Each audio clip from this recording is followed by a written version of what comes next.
नया यूनिट है फोर्थ वाली, इलेक्ट्रोमैग्नेटिक इंडक्शन।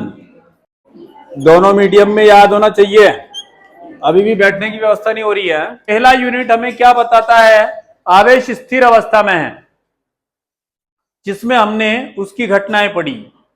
दूसरा यूनिट यह बताता है कि जब चालक गतिमान होता है तो उसकी कोई घटना होती है जिसे हम मतलब आवेश का स्थानांतरण होता है, जिसे विद्युत धारा कहते हैं। ठीक है, जब विद्युत धारा किसी चालक तार में प्रवाहित होती है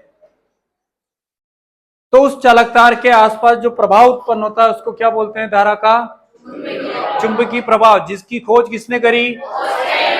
धन्यवाद। अब इस चुंबकीय प्रभाव के कारण जो दूसरी कुंडली में या दूसरे परिपथ में या दूसरे क्षेत्र में जो अपने आप कोई आवेश उत्पन्न होगा उसको कहेंगे अपन क्या? इलेक्ट्रोमैग्नेटिक इंडक्शन, विद्युत चुंबकीय प्रेरण। यानी कि बिना कनेक्शन के भी ऑटोमेटिकली क्या है, कोई भी ईएमएफ जनरेट होता है। आपने यूनिट नंबर पहला उसमें क्या पढ़ा था? विद्युत फ्लक्स। सेम यहां पर क्या पढ़ने वाले हैं अपन? चुंबकीय फ्लक्स। ध्यान दें आप, अब ध्यान दें, फ्लक्स का मतलब सीधी सी बात, गुजरने वाली बल रेखाओं की संख्या। फ्लक्स शब्द क्या बताती है? गुजरने वाली बल रेखाओं की। कौन है ये फ्लक्स? अब दोनों में अंतर की बात करें तो परिभाषा क्या है? जरा विद्युत फ्लक्स की परिभाषा कोई एक बताओ, ऐसे घिसपिस नहीं कि मुझे याद है, तब जाके थोड़ा क्लियर भी उसके बोलने से दूसरे को भी याद होगा। ठीक है, बोलो अंकित। ऐसा मत कर यार, परिपथ में मत ले जा। विद्युत क्षेत्र के किसी, अब मैं बोल रहा हूं ना, पहले कहां बोले आप लोग? ये वाली आदत मतलब है ना, जाना चाहिए। अब मतलब अच्छा श्रोता बनने की कोशिश करो। कोशिश क्या, बनना नहीं पड़ेगा, अच्छे स्टूडेंट के लिए अच्छा श्रोता बनना पड़ेगा। कोई मूर्ख व्यक्ति भी यहां पर आकर अगर पढ़ा रहा है ना तो उसको भी पढ़ लीजिए आप, निष्कर्ष बाद में निकालिए।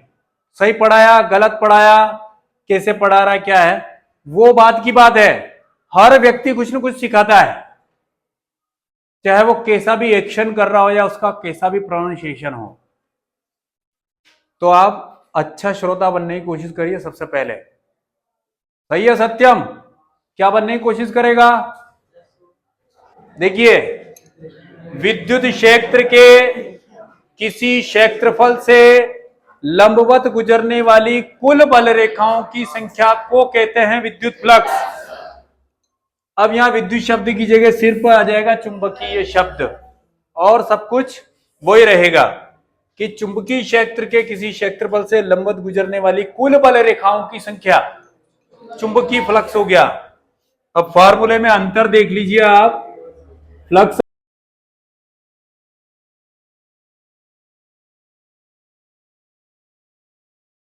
या दोनों की परिभाषा एक जैसी कैसी है कि विद्युत क्षेत्र के किसी क्षेत्रफल से लंबवत गुजरने वाली कुल बल रेखाओं की संख्या विद्युत फ्लक्स, और विद्युत शब्द की जगह चुंबकीय शब्द आ जाएगा, मतलब चुंबकीय फ्लक्स हो गया। दोनों फार्मूले का कंपेयर करेंगे अब अपन, दोनों का मात्रक, विमी सूत्र, सदिश अदिश सब कुछ यही हो जाएगा। तो जिस टॉपिक में दिमाग लगाने की, मेहनत करने की जरूरत है, सिर्फ वहां मेहनत कीजिए आप बगैर काम के लोडेड हो रहे हैं। ठीक है, इसको एंजॉय तरीके से पढ़िए ना। यहां पर आपके पास ई मतलब विद्युत क्षेत्र है, विद्युत क्षेत्र की तीव्रता, इसका मात्रक बोलिए, बोलो, न्यूटन प्रति कूलम। यहां पर विद्युत क्षेत्र की तीव्रता है ये, जो न्यूटन प्रति कूलम मात्रक होता है, और ये है क्षेत्रफल पृष्ठ, इसका होता है मीटर वर्ग। कुल मिला के लिखोगे न्यूटन इंटू मीटर वर्ग पर कूलम। ठीक है ना?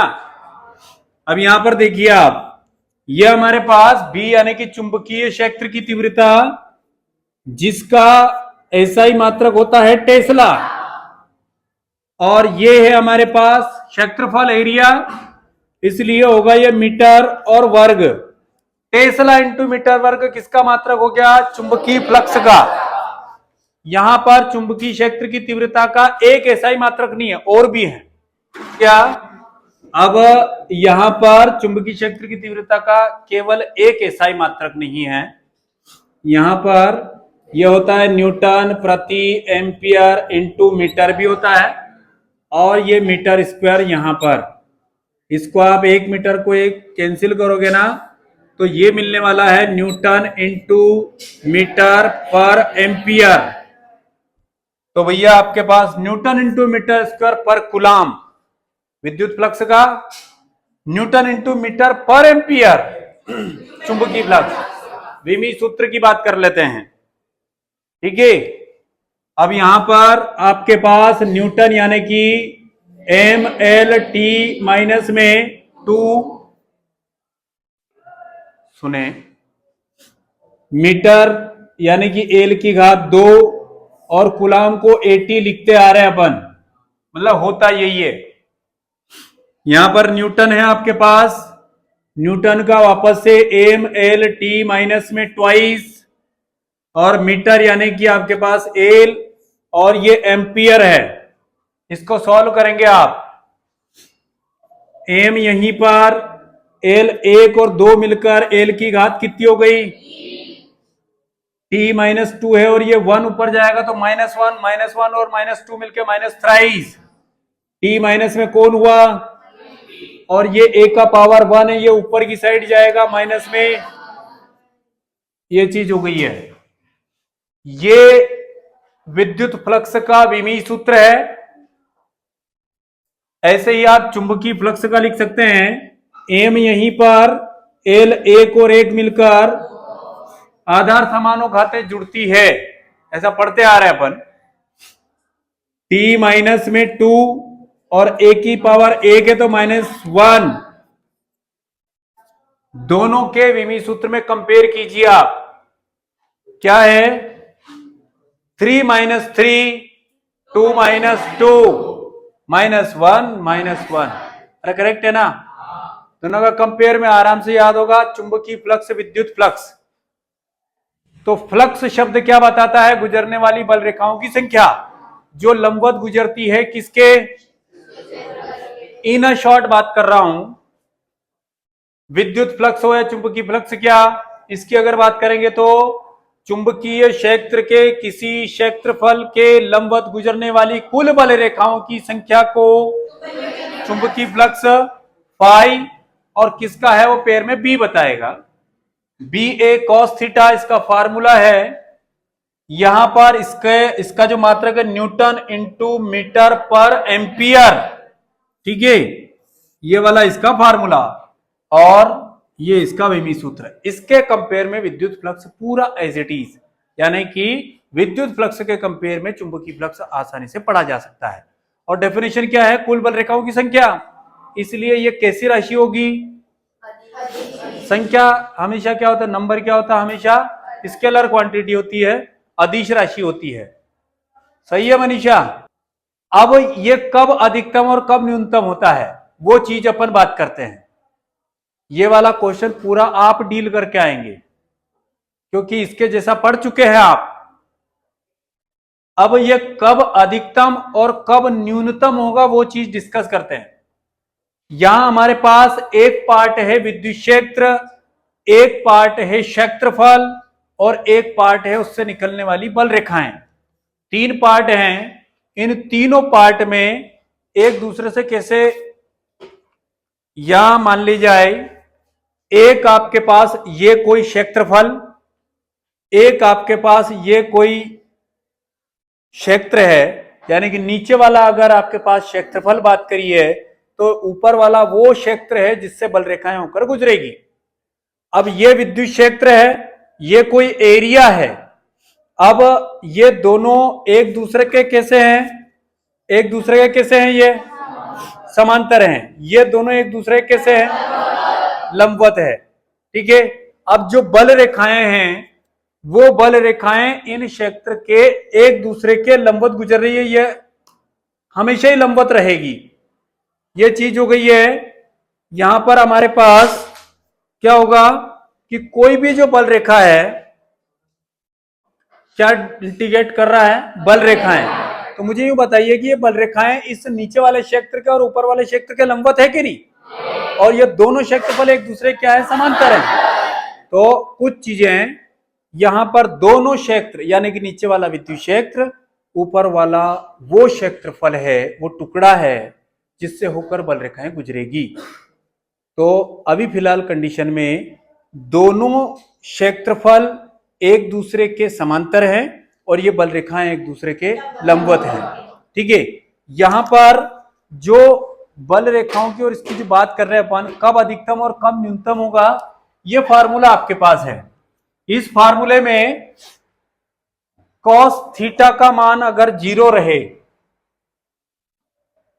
तो ये मैक्सिमम होगा, और कॉस थीटा का मान 90 रहे तो ये मिनिमम होगा।